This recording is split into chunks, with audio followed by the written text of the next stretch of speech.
nation will endure as it has endured. Our long national nightmare is over. Give me a break. That's a bunch of malarkey.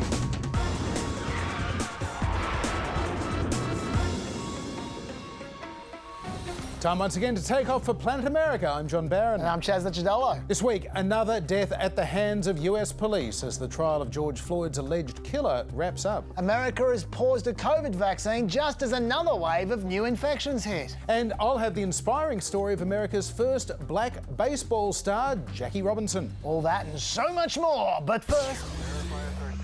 It began as a seemingly routine traffic stop on a Sunday afternoon in Brooklyn Center, just outside of Minneapolis in Minnesota. 20-year-old driver Daunte Wright was behind the wheel. Police in Brooklyn Center say after Wright was stopped for a traffic violation Sunday afternoon, officers determined he had an outstanding warrant for a misdemeanor offense. The body camera video shows a struggle, Wright getting back into his car. The officer says, "I'll tase ya." She then pulls a gun, firing a single shot at Wright. Daunte Wright's car speeds off for a couple of blocks before colliding with another vehicle. Paramedics tried to save his life, but he was pronounced dead at the scene. In that moment, Daunte Wright became one of almost 1,000 Americans killed by police each year.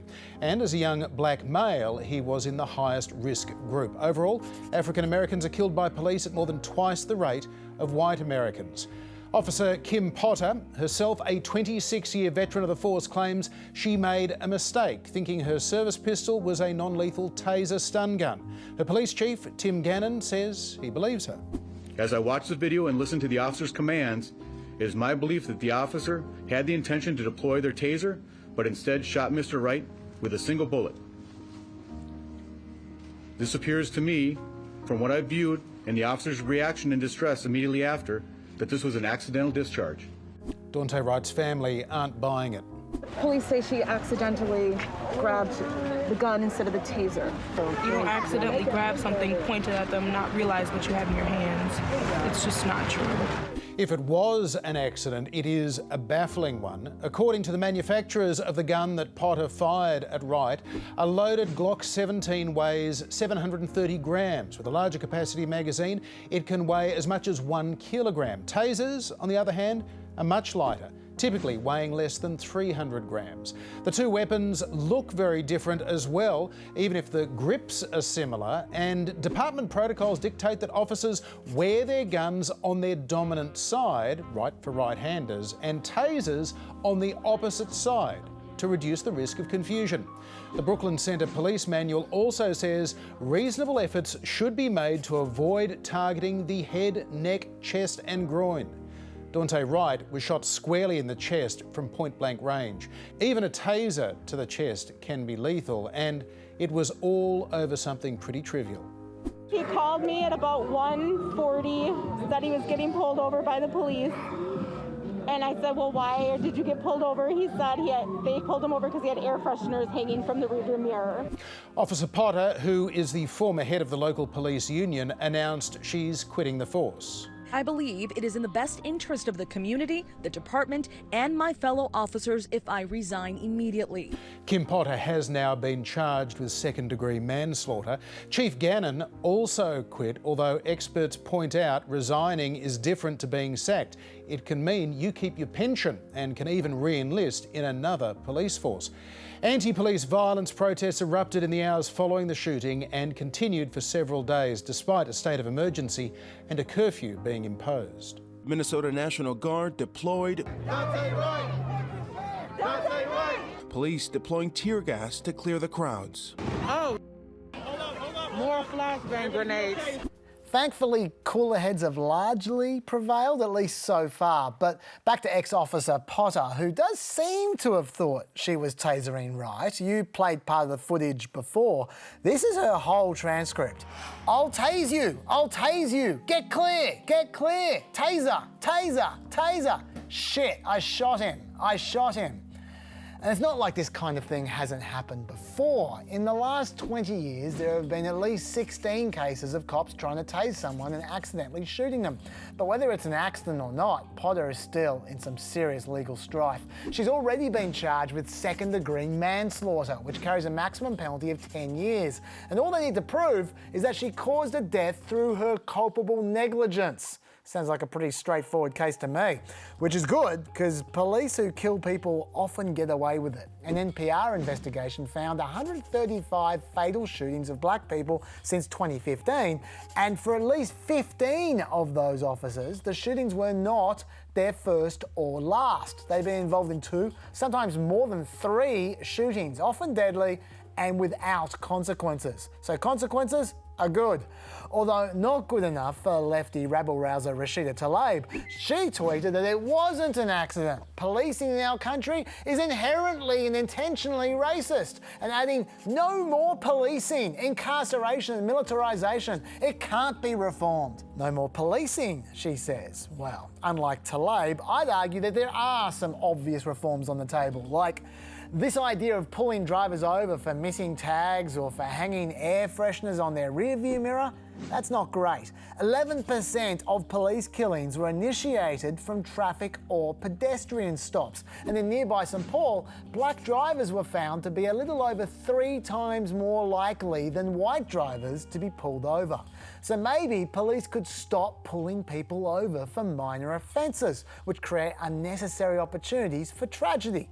That is exactly what Berkeley has done. They've banned the stopping of drivers for offences that aren't safety related, like for instance broken tail lights or even rolling through a stop sign if no one's around. They just did that, so let's see how that's going to go. Another easy reform would be to train police to not be so on edge when they're conducting traffic stops. Officer Potter, for example, clearly panicking.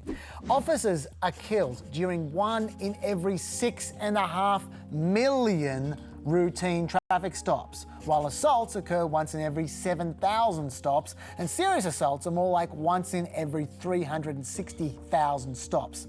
So panic not necessary, but the most welcome reform would be to make some of these charges against officers stick. So I think people are going to be paying pretty close attention to what happens to Potter. Yeah, they sure will, Chaz. Dante Wright was killed just a few kilometres from the scene of last year's death of George Floyd. And the trial of his alleged killer, former police officer Derek Chauvin, has been taking place over the past fortnight there as well, adding to racial tensions in the city of Minneapolis. You'll remember George Floyd died in May last year, sparking international Black Lives Matter demonstrations after Officer Derek Chauvin knelt on his neck. We learned last week that kneel went on for about 9 minutes and 29 seconds, a full 43 seconds longer than had been previously reported. Minneapolis Police Chief Medaria Arredondo, who sacked Chauvin after the incident, was damning in his evidence, saying the use of force was simply excessive. Once there was no longer any resistance, and clearly when Mr. Floyd was no longer responsive and even motionless, to continue to apply that level of force to a person proned out, handcuffed behind their back, that in no way, shape, or form is anything that is by policy, it is not part of our training, and it is certainly not part of our ethics or our values. The prosecution presented medical evidence that Floyd died from a lack of oxygen leading to heart failure caused by Chauvin's restraint. World-renowned pulmonologist Dr. Martin Tobin, who wrote what's referred to as the Bible of mechanical breathing, told jurors what he believes caused George Floyd to die. You're seeing here fatal injury to the brain from a lack of oxygen. His analysis of the death contradicting the defense's argument that drugs and underlying medical conditions caused Floyd to die. Do any of those conditions have anything to do with the cause of Mr. Floyd's death, in your professional opinion, whatsoever? None whatsoever. And repeatedly this week, Derek Chauvin's defence case highlighted George Floyd's underlying medical conditions, including heart disease and a history of drug use, arguing that he did not die from Chauvin's actions alone. When you put all of those together, it's very difficult to say which of those is the most accurate. So I would fall back to undetermined. Now, if we in this particular case. Now, that former medical examiner also suggested that fumes from the car's exhaust could have been a contributing factor in George Floyd's death, although that did not stand up at all well under cross-examination. Do you know if, in fact, the car was on or not? You didn't see any information or data from anybody who says, I either turned the car on or I'm the one who turned it off. You didn't see either one, did you? Correct. Oops. Defence has also been trying out the argument that Chauvin wasn't actually employing a neck restraint, but instead he applied the much safer prone hold on George Floyd's shoulder blades. You can see Mr. Floyd's head in that area? Yes, sir. And Mr. Chauvin, Officer Chauvin's knee between the shoulder blades of Mr. Floyd? Yes, sir. Does this appear to be a neck restraint? No, sir. Does this appear to be a prone hold that an officer may apply with his knee? Yes. And that would have been a much more effective argument if Chauvin's police chief hadn't already thrown him under the bus, as you noted, John.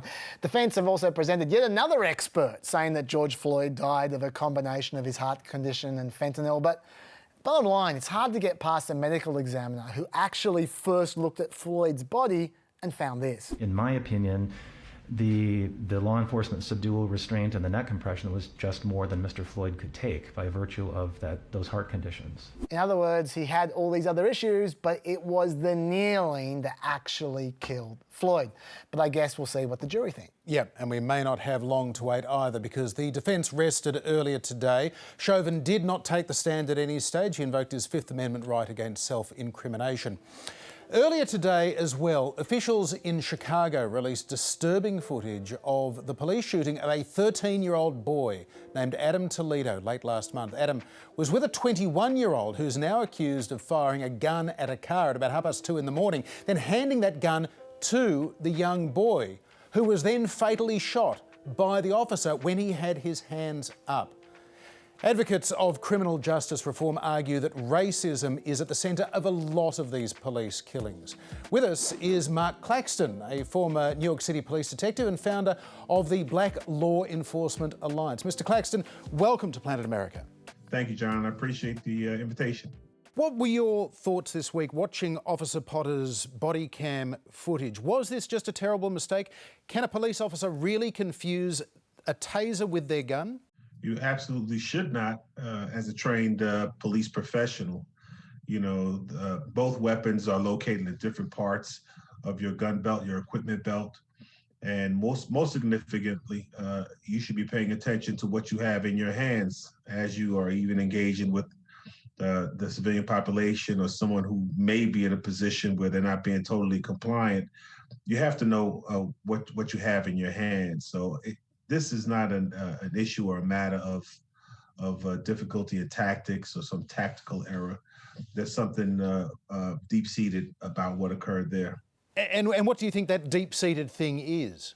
The deep-seated thing is the toxic police culture, which is based and rooted in bias, both implicit and explicit bias.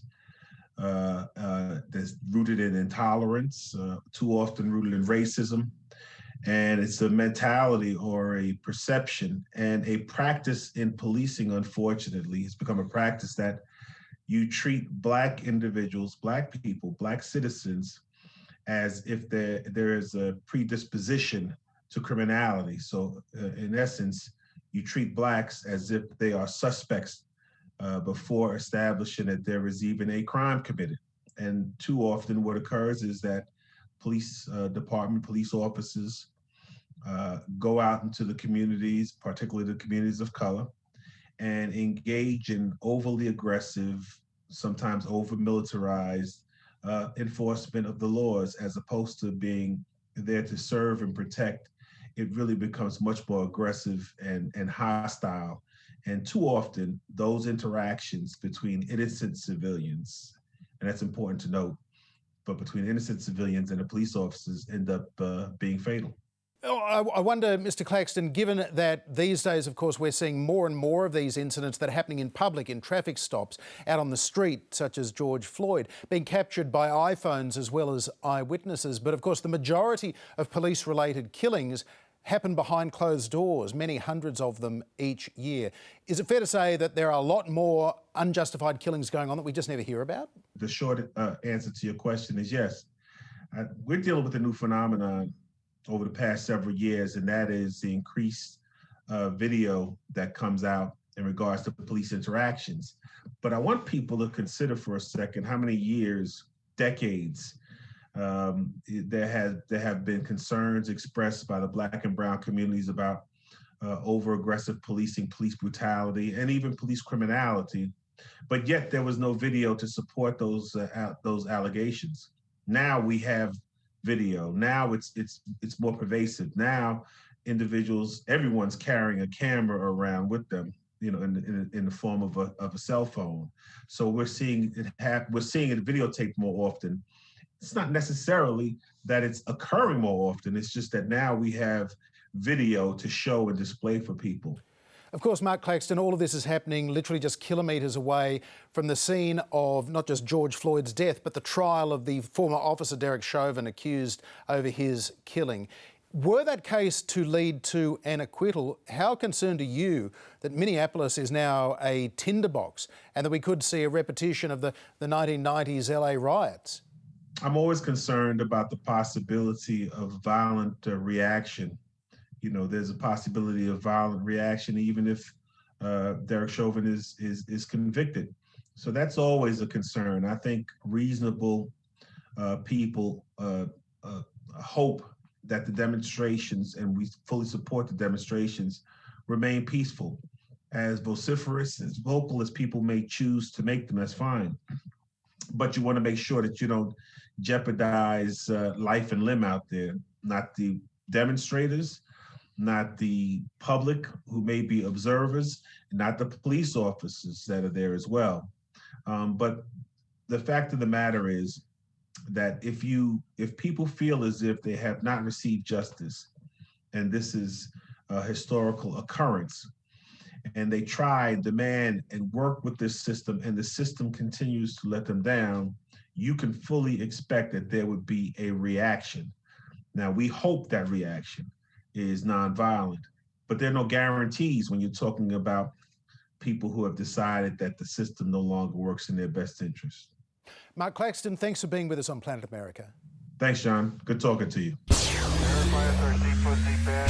Meanwhile, Chaz, could this be the future of policing? New York City police are trialling a robotic police dog known as Spot. It's already been deployed a number of times, including after a shooting in Brooklyn last October. It's essentially a surveillance drone on legs, I suppose. It uses AI to get around and it feeds remote video back to its handler. But some lawmakers are already really worried that this could be fitted with a weapon someday. The DigiDogs are being trialled in 3 states, with more expected to follow. Although they could be an option for the first family, Chaz, because there's more news this week about 3-year-old German Shepherd Major Biden, who's being sent away now from the White House for professional help following at least 2 biting incidents at the White House in the last month.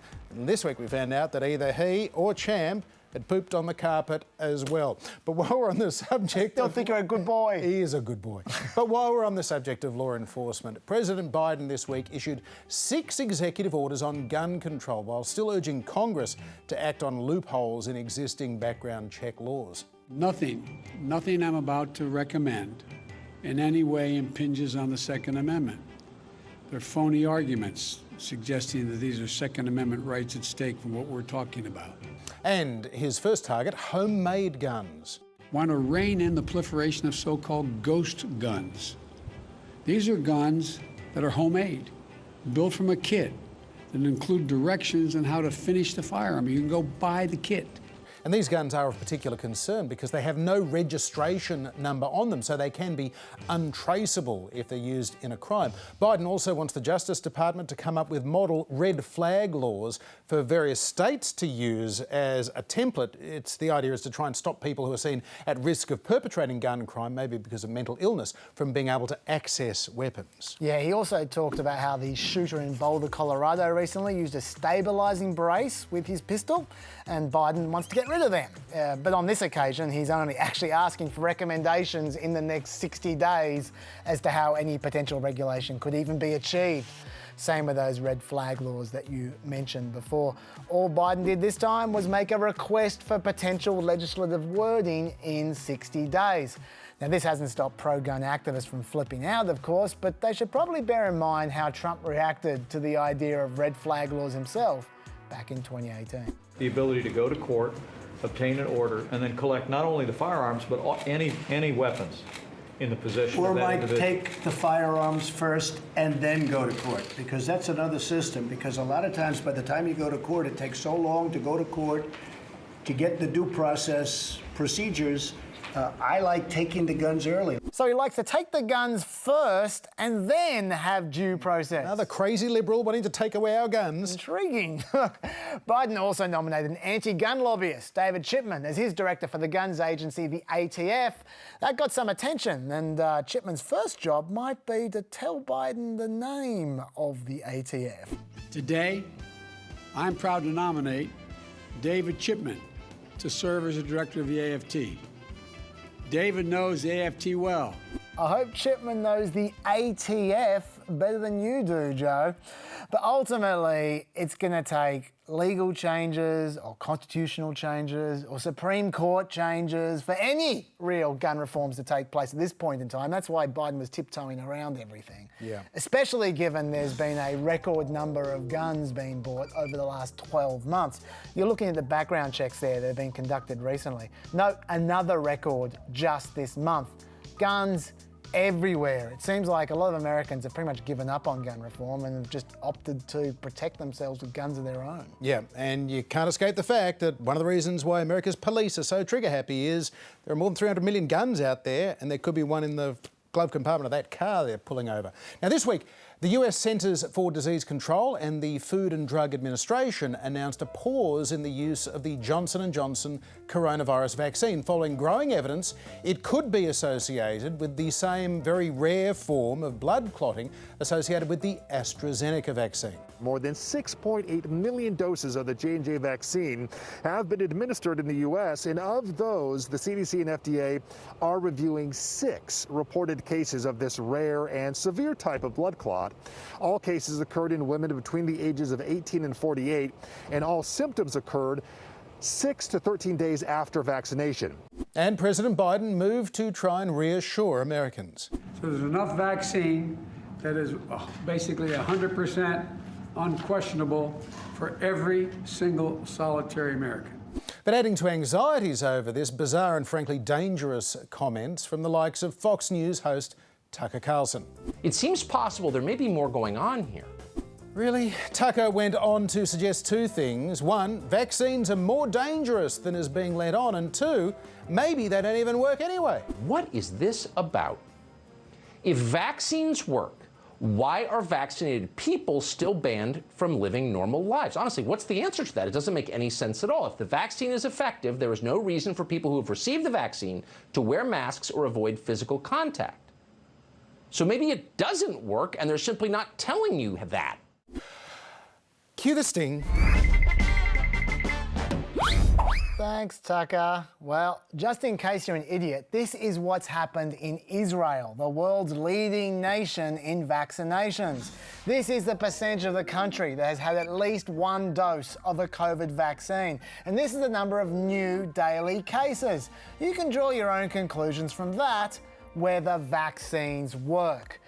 This setback, unfortunately, is only the latest for the Johnson & Johnson vaccine, though. Over the last few weeks, 18 people in North Carolina reported side effects, 11 people in Colorado suffered dizziness, nausea and fainting, and 8 people in Georgia suffered adverse reactions, all after taking the vaccine. And that's a bummer, because the J&J vaccine is supposed to have fewer side effects than the other vaccines. That's its selling point. So what about the latest problem? We're talking 6 people who have had blood clots out of more than 7 million people who have taken the vaccine so far. That's not many, about 0.00086%.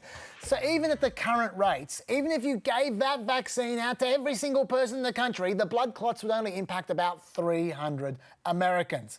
Now, the FDA does note that these particular kinds of blood clots are very serious, though. They also are almost identical to the blood clots associated last month with the AstraZeneca vaccine, a vaccine that uses exactly the same technology as the J&J vaccine. So they're probably hoping to learn more about both vaccines with this pause. Note, though, Pfizer and Moderna do not have any of these issues associated with them. But on the other hand, J&J's clots have really been super rare. In fact, about 5 in a million people get these kinds of clots every year, just naturally. But we're talking only 1 in a million so far from the vaccine. And that's the reason that the FDA has been very careful with their language. They've noted that there is so far no evidence that the vaccine actually caused these clots. They've emphasised that the pause is only a recommendation, not a mandate. They've not explicitly banned the vaccine. They've also noted that the pause is likely to only last a few days, so we should bear all of that in mind. Also, this is not one of those situations where people will necessarily be dying without the J&J vaccine, because the government is still shipping out 28 million doses of Pfizer and Moderna vaccines this week. That's 4 million doses a day, more than the 3.3 million doses a day that are currently being administered. And officials expect there to be enough doses just from Pfizer and Moderna to cover 230 million Americans by the end of May. And that's just 30 million shy of the entire adult population. The big problem, though, is that because the J&J vaccine can be stored in a normal fridge, can be transported easily and only requires 1 dose, it was the perfect vaccine for specialised outreach programs, like, say, clinics in rural areas. And rural people are the demographic who are most likely to be vaccine hesitant and thus to react poorly to this week's news. Bottom line, though, John, it's armchair experts like us who have been the ones whinging the most about this decision, and doctors who have largely supported it. So maybe we should speak to a doctor and find out why. Very good idea, Chaz. For more, we are joined by Dr. Peter Hotez. He is one of America's leading vaccine and immunology experts. Professor Hotez, welcome to Planet America. Thanks so much for having me. Given the likelihood that this is going to create community concern, if not full-scale vaccine hesitancy, was this decision to extend the pause of the J&J vaccine justified, do you think? Yeah, I think they had no choice, and for a few reasons. You're right, it's a rare event, but I think what concerned people was the fact that the cerebral thrombosis, the thrombotic event that was happening after the J&J vaccine looked very similar to what's been happening in Europe with the AstraZeneca Oxford vaccine. And both of them are this unique class of adenovirus vectored vaccines. So I think what happened was when the reports came into the FDA and the Food and Drug Administration, which is our national regulatory body, and our Centers for Disease Control, I think there were a few things they needed to do. One, get their arms around how frequent this was, even though there were only 6 reported cases. Given the higher frequency that was happening in Europe with the Oxford AstraZeneca vaccine, they were thinking there may be more, and they wanted to give time to put the possibility of more patients with this. They also wanted to put an advisory out to the docs to not give heparin, and heparin is what physicians will often give for clotting disorders, but for this particular type, it's actually counterproductive. So they wanted to send that advisory, and I think they really needed the time to confer with their European counterparts at the European Medicine Agency and the MHRA in England to really combine forces and really understand why it might be that adenovirus vectored vaccines might be causing this type of phenomenon, if that's the case. Professor, as you said, this is reminiscent of what happened to the AstraZeneca vaccine, but the AstraZeneca vaccine was cleared of being particularly problematic in Europe. So shouldn't that have provided some reassurance?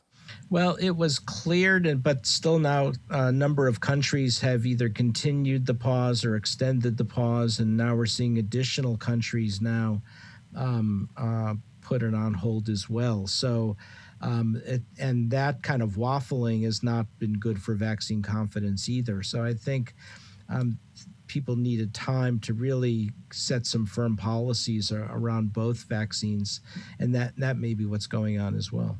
And Peter Hotez, in your view, should countries like Australia, where AstraZeneca is the dominant vaccine, be looking at a pause rather than the current restrictions on it being administered to the under 50s?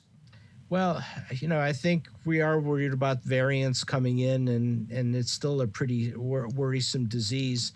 What happened in the U.S. With the J&J vaccine, it was predominantly premenopausal women, so younger women that had this problem. So it does seem to disproportionately affect younger age groups. And, this is one of the problems with the science policymakers globally. Everybody focused on innovation. Everyone focused on brand new technology vaccines. And we wound up making some very interesting vaccines like the mRNA vaccines and the adenovirus vectored vaccines. But the only problem with that is, for the case of the mRNA vaccines, it's still an immature technology, so we can't scale it up really outside of North America and Europe and maybe a couple of other countries. And for the AstraZeneca vaccine, for the adenovirus vectored vaccines, we've never given it to anything resembling this number of people, and so then it introduces added risks. Now, Professor, there may be blood clotting going on with the J&J vaccine, but there's a much higher rate of blood clotting going on with, say, aspirin or ibuprofen. So why aren't they being taken off the market? Well, it's not so much blood clotting per se, it's this particular type of blood clot, the cerebral thrombosis, which has very high morbidity and mortality. And I think that's what's making people concerned. If it were deep venous thrombosis, even though that can be very serious as well, if that were the predominant one, I think people would be less concerned. It's the fact that it's this unique type of clotting disorder. And now we have an idea of the mechanism. So a group out of Germany has shown that these adenovirus vectored vaccines, like the AstraZeneca Oxford vaccine, seem to induce a particular type of antibody that binds to platelets and activates them. It recognizes this PF4 antigen, and that's what seems to be associated with it. So I think getting our arms around how frequent this is, and if we can do a surgical strike in terms of getting our arms around the specifics of populations that seem to get this, that would help a lot. So, for instance, with the premenopausal women who've gotten this in the U.S. from the J&J vaccine, what was it about? Was there anything unique about them? Are they in the immediate postpartum period? Because we know that women who just deliver babies are more at risk for thromboembolic events, or were they on birth control, or were they smokers? And so this pause will kind of help give a window on whether there are any specific risk factors, so that that's what I mean by surgical strike. If we can really narrow that down, then we can just recommend to that particular group not to get any of the adenovirus vaccines, but for all the others, we can move forward with some comfort level. And Professor, how do you communicate the appropriate level of concern and put the risk in a proper context right now, particularly when there are media outlets like Fox News, as well as anyone with an internet connection, that seems to be wanting to stoke fears and fan concerns? Yeah, no, this is really a problem. And what Fox News has been doing, I don't understand it. Tucker Carlson's been going on these anti-vaccine rants, and Laura Ingram's been going after me, and Dr. Anthony Fauci and others. I don't know why they're doing this, but amplifying pro-vaccine messages and explaining all this is not enough. We've got to take the next step now and realize that the anti-vaccine movement is now become a full-on empire. It dominates our internet. It dominates e-commerce platforms. If you go to Amazon.com and look up books on vaccinations, it's almost all fake anti-vaccine COVID conspiracy books. And we have to do something about it. The other major offender is the Russian government, the Putin Russian government, and this has been documented by U.S. and British intelligence, and they even have a name for it. It's called weaponized health communication. He's piling on a whole system of anti-science messages and anti-vaccine sentiments, particularly against Western COVID-19 vaccines, and in favor of Sputnik 5, the Russian Gamaleya vaccine, and that's also causing a lot of damage. So how do you walk this back, and how do you counter it is no easy task. I'm been strongly recommending launching I don't know what the right word is, whether it's counteroffensive or something more proactive than simply trying to amplify messages, because our messages are floating in bottles in the Pacific Ocean. It's being drowned out by the massive anti-vaccine misinformation and disinformation, and the difference between the two is disinformation is deliberate. Professor Peter Hotez, thanks very much for being with us on Planet America. Thank you. And of course, Chaz, all of this is coming at a very delicate time for the pandemic in the United States. Just as the vaccination rate is going up, we're seeing some major spikes in new infections, particularly centred around the state of Michigan. Yeah, Michigan's the problem area in America at the moment. While across most of America, new cases have either flattened out or only going up slightly, in Michigan, new cases have actually seen a massive spike to their highest levels ever. And it's not just cases. Hospitalizations have also seen record numbers in Michigan, which means deaths aren't going to be far behind. Unfortunately, the super contagious British variant has taken root there before enough people have been vaccinated to contain it. 57% of the cases in Michigan are the British variant, but the rest of America definitely looking better. 47% of Americans, almost a majority, have now received at least one shot. 29% are now fully vaccinated. Over 79% of seniors have received at least one shot, so that should reduce deaths markedly. Furthermore, Pfizer has just applied for an authorization to vaccinate 12 to 15-year-olds, which is great news for schools reopening. The most recent polling for NPR found about a quarter of America still flat out refuse to take the vaccine, with 5% more people being undecided. That's all an improvement. But those hesitant people are very stubborn, with 54% of people who have taken the vaccine still being worried about catching COVID, but only 29% of people who refuse to get the vaccine being worried about catching COVID. This is how Pete Buttigieg has tried to reach out to, say, evangelicals. You know, sometimes I've heard people I care about saying, if I'm faithful, God's going to take care of me. And I guess what I would hope they might consider is that maybe a vaccine is part of God's plan for how you're going to take care of yourself. An interesting argument. On the other hand, the COVID deniers have some pretty powerful arguments of their own. You know, I guess I would ask you, because I'm addicted to truth, logic, and common sense, and my common sense meter would demand the answer to, why weren't we shut down for COVID 1 through 18? There was a COVID 1 and there was a COVID 2, 3, 4, 5, 6, 7, 8, 9, 10, 11, 12, 13, 14, 15, 16, 17, and 18. COVID 1 through 18 didn't shut anything down, but whoa, COVID-19. God help us all, John. I think we've identified a truly dangerous clot right there. Now, baseball. It's often referred to as America's pastime. It's also been something of a bellwether of American society, particularly around the issue of race. And last week, we saw a Major League game relocated in protest at Georgia's new election laws. And this week marked a very important anniversary. April 15th, 1947, 28-year-old Jackie Robinson is up at bat for the Brooklyn Dodgers against the Boston Red Sox at Ebbets Field. Wearing number 42, Robinson helps spark a Dodgers comeback, and he goes on to be named Rookie of the Year. 2 seasons later, he was voted the league's most valuable player. A feat made more remarkable because Jackie Robinson was the first African American ever to play Major League Baseball, breaking what was then known as the colour line.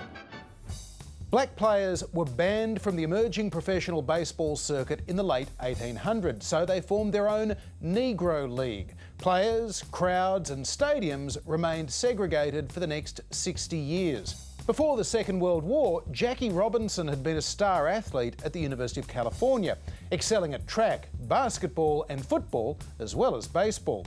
He served in America's segregated military in World War II and was court-martialed for refusing to sit at the back of the bus. In 1946, Brooklyn Dodgers general manager Branch Rickey wanted to tap into the talent of the Negro League. He interviewed Robinson to become the first black Major League player, but he wasn't just interested in sporting ability. He had to know that he would be called these names and his mother would be attacked and his ancestry, as I put it. Well, I asked him what he would do. I kill him. It was a very resentment that I wanted, and yet he had to realize that he must be able to handle himself under those dire conditions. Robinson agreed in writing to turn the other cheek and not respond to any racist taunts he might face for 3 years. And face them, he did. Barred from whites-only hotels the rest of the team stayed in, refused service in restaurants in the South. Even some Dodgers players didn't want to play alongside a black man. But the worst abuse came from the manager of a rival team, Philadelphia Phillies manager Ben Chapman, who hurled racist taunts at Robinson from the dugout. Chapman mentioned everything from thick lips to the supposedly extra thick Negro skull, which he said restricted brain growth to an almost animal level compared to white folk. He listed the repulsive sores and diseases he said Robbie's teammates will become infected with if they touch the towels or the combs he used. Robinson not only could not answer back under the terms of his contract, he had to endure an awkward photo op to show there were no hard feelings. Ben Chapman was perhaps the most vicious of any of the people in terms of name calling. The team members? Some members of the team, but there is a fellow by the name of Lee Hanley on that ball club that came down to first base when I was there and apologized for the Phillies. He just says, I just want you to know all of us don't feel that way, but it's been led by the manager, and many of the guys are doing it simply because of instructions, I would have to imagine. But it did give me a good feeling to know that in spite of what was coming out of the Philly dugout, one guy would come down and say he's awfully sorry. Ben Chapman later defended his remarks by saying he was just testing out Jackie Robinson like he would any rookie. Meanwhile, Robinson let his talent do the talking, fast becoming one of the top players in the game. Did you see Jackie Robinson hit that ball? It went zooming across the left field wall. Yeah, boy. Yes, Jackie hit that ball. And when he swung his bat, the crowd went wild because he knocked that ball a solid mile. Yeah, boy. Yes, Jackie hit that ball. 3 months after Jackie Robinson debuted for the Dodgers, Larry Doby became the second black major leaguer with the Cleveland Indians. In August 1947, Don Bankhead pitched the first game for the Dodgers. A year later, Roy Campanella, another Dodger, became the first African-American catcher in the major league. In 1949, Robinson was called to testify before the notorious House Un-American Activities Committee, following comments from black opera singer Paul Robeson that African Americans would refuse to fight against communist Russia in the event of a war. Now, as one of America's most prominent black men, Jackie Robinson was called on to defend the patriotism of his entire race. In event of war with Russia, Negroes and Italians and Irish and Jews and Swedes and Slavs and other Americans would act just as all these groups did in the last war. They'd do their best to keep their country out of war. If unsuccessful, they'd do their best to help their country win the war against Russia or any other enemy that threatened us. The following year, Jackie Robinson was back in front of the cameras, this time playing himself in a Hollywood film based on his life and career. Are you nervous? A little, maybe. But I won't be when we get on the field. Another hour and it'll begin. Would you rather I didn't go? No, you might as well come to the game. If I'm going to fall on my face, it might as well be in front of you, too. The Jackie Robinson story was pure Hollywood, focusing on the feel-good as he wins over teammates and fans, glossing over the racism and turning Robinson's congressional testimony into a crowning Democratic achievement. Jackie, congratulations. Thank you, sir. Same to you. By the way, Mr. Rickey, there's something bothering me about that invitation to Washington. Do you really think I should go? Yes, Jackie, I do. To Washington. To the Senate, to the House of Representatives, to the American people. You've earned the right to speak. They want you to speak. About things on your mind. About a threat to peace that's on everybody's mind, Jackie. Now you can fight back. Hollywood aside, Robinson's success on the field and poise off it had a major impact on American life. Following baseball's lead, the US military was desegregated by President Truman in 1948. And following the Supreme Court's 1954 ruling in Brown v. Board of Education, school desegregation began as well, although the process would be far from fast, easy or complete. As a batter, Jackie Robinson was a new kind of player. Not a slugger of home runs like the legendary Babe Ruth. Instead, he played tactically. He placed the ball and sprinted around the bases.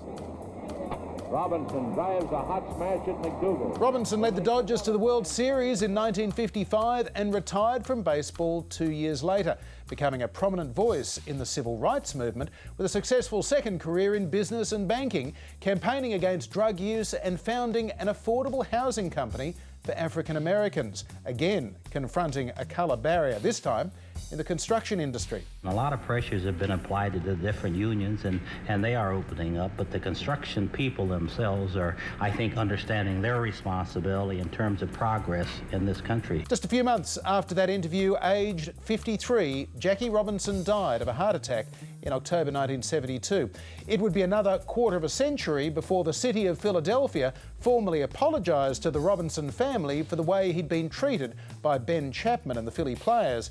1997 was also the year that the Major League formally retired Robinson's number 42 jersey, except on April the 15th each year, now known as Jackie Robinson Day, when all Major League players wear the number 42 in his honour. Time once again for a fireside chat, and a lot going on in foreign policy this week, Chaz, in particular. More sanctions announced against Russia, hopes for a new Iran nuclear deal set back somewhat by a sabotage attack blamed on Israel. But first, to President Biden's announcement this week that America's almost two-decade involvement in the war in Afghanistan will come to an end. I'm now the fourth United States president to preside over American troop presence in Afghanistan. 2 Republicans, 2 Democrats. I will not pass this responsibility on to a fifth. I've concluded that it's time to end America's longest war. It's time for American troops to come home. And his deadline to bring them home is interesting. September the 11th, the 20th anniversary of the al-Qaeda attacks on the United States that were planned in Afghanistan and triggered the US-led invasion. Joe Biden, the first president to reject the Pentagon's opinion that any withdrawal has to be based on conditions on the ground. Basically, Chaz, he's saying the conditions are never going to be perfect on the ground. The last 20 years has proven that. Remember, Joe Biden, as a senator, head of the Senate Foreign Relations Committee in 2001, all for the invasion of Iraq, and his record since then has been kind of a little bit out of step as well. He was against the operation that killed Osama bin Laden in 2011. He was against the Obama administration's surge of forces in Afghanistan as well. But now, President Joe Biden is going to be bringing the troops home. Yeah, and it's, as you say, the really interesting development here is that they've given up even pretending that Afghanistan's going to be okay. It's going, yeah, we're going to bring the troops home, and women are probably going to be either massacred or oppressed. The Taliban's probably going to take over. What are we going to do? Yeah, and it's interesting though, because Trump had already signed an agreement last year, President Trump, saying that US forces were going to withdraw on the 1st of March this year. Biden has postponed that, but by only 4 months, and in doing so, he's now the one getting Mitch McConnell saying, you're cutting and running, Joe Biden. Even Maggie Hassan, Democrat of New Hampshire, is saying we shouldn't be setting a timetable for this. This is what we've been avoiding doing all along. It has to be the right time, not a fixed time. And some people have made the point that what you get from pushing the timetable back from the 1st of May through to September 11. All you've got is 3 months to lose potential troops. But you do get something, and that is that what Trump's withdrawal involved was just America withdrawing. Biden's withdrawal involves working with the allies, NATO, Australia. So they all come out at the same time. Trump was going to leave his allies in the lurch. Biden is not. So that is what you get with the extra few months. You get an orderly withdrawal of everyone at once. And we're not talking about huge numbers at this point either. We're talking 3,500. Yeah, at top, and they're kind of rotating around. It could be as low as 2,500 US forces. And the left is also saying, look, this is a bit smoke and mirrors, because they're going to be a couple of thousand American personnel in Afghanistan beyond September, but they're going to be private contractors, security personnel, etc. So it's not as though America's interests are not going to be represented there, and it's not as though if, hypothetically the Taliban were to march on Kabul, that America doesn't have options in terms of airstrikes and a reversion to military power. That's true. I'll just say one thing, although they won't want to go back. But I will say one thing, and that is that over 20 years, there have been literally hundreds of thousands of Afghanistanis who have helped America, who are now going to have a target on their backs. If America wants to get out of there, they better take some refugees. Yeah, and that's where we've got huge echoes here, and I'm sure it's in Joe Biden's mind. He's old enough, certainly, to remember 1975 and the fall of Saigon and what that meant, and what that also meant in terms of a humanitarian mission to allow refugees to leave if there is going to be a hostile takeover, and that's what they want to avoid. Also this week, interesting developments on Russia. Joe Biden earlier today announcing new sanctions against Russia, try to kind of increase the pressure economically on Russia, not just individual sanctions now, but broader economic sanctions. But a few individuals are being sanctioned, including our old friend Konstantin Kalimnik, who basically they've kind of said, we're putting sanctions on him because Paul Manafort gave him all that polling data in 2016, and Kalimnik gave it straight to Vladimir Putin. So they're kind of, some people are saying, well, slam dunk, there's your collusion, by the way. Yeah, he's had a bad few years, that guy. All I'd say is that we've heard from Biden's side of the story about what he said to Putin, how he talked tough and all the rest of it. We haven't heard what Putin had to say yet. So I will be interested to see how this plays out. It certainly is. Right now, though, 80,000 Russian troops are very close to the Ukrainian border as the sort of pro-Russian insurgency in eastern Ukraine continues. So a lot of concerns that maybe that we're not going to see another Crimea in eastern Ukraine, but there's been sort of described as being kind of the a bit of the sort of the Kath and Kim gambit. It's the look at me from Vladimir Putin. Just as Joe Biden is focusing on other parts of the world, Russia is saying, hey, don't forget about us. We're a pain in your neck too, and we want to get something in return. As well, this week we had attempts to restart the talks between the United States and the Iranians in Vienna to re-enter the Iran nuclear agreement, just as it seems Israel and Mossad are up to sort of dirty tricks, setting off blackouts and interfering in Iran's nuclear program. Yeah, it's not entirely clear what happened. Like there have been talks of a cyber attack. It now appears it might have been a bomb. That took out the entire power source and the backup power source of centrifuges, and took out a whole bunch of centrifuges as well. The day after Iran, possibly foolishly, boasted about their new centrifuges and how good they were going to be. And then Israel took them out. Now, what we heard was that this is then going to take out Iran's nuclear program for at least 9 months. But then Iran announced that they were going to enrich their centrifuges use their centrifuges to enrich uranium by an even greater percentage now. So I don't know who's lying, who's not. At the moment, there's a lot of propaganda going around. But we know that they took a hit. We know that for sure. We do, but we also know that nobody thinks that unless Israel wants to use its own secret nuclear weapons against Iran's emerging nuclear weapons program, Israel doesn't have the capacity with bunker busters to actually destroy Iran's nuclear capacity. You need diplomacy to do that. You can't do it with bombs, but we'll see. Hey, before we go, you've got some malarkey. That's a bunch of malarkey. Yes, this is some first-rate malarkey I've got for you today, John. Reuters filed an exclusive report about the administration considering a conditional cash transfer program to help economic woes in Central American countries, as well as sending them vaccines to try and reduce the push factors for illegal immigration. Now, while the details were unclear, the one thing they could tell us explicitly was that the government was not going to be handing out money or checks to people. So, the New York Post took that Reuters story and they changed Central America in the headline to Central Americans. And those two letters make a big difference, especially to people who don't read past the headline. Not only do they imply that the government will do the very thing that they promised not to do, but they turn the story into an instant outrage. As far as sending payments to Central Americans not to come, that's the single most dumb idea I've heard in my entire career. That would indeed be a dumb idea if anyone was proposing to actually do that. But that story was huge in Foxlandia for about 24 hours. They were all covering it. It was all based on a complete fiction from the New York Post. Pure, unadulterated malarkey, John. That is one word for it, Chaz, that's for sure. And that's it for another trip to Planet America. We'll see you back here at the same time next week. You can also catch up on iView, YouTube and Facebook. And there's a new pet podcast for you all as well, coming last 3 weeks. Oh my God! Bye-bye.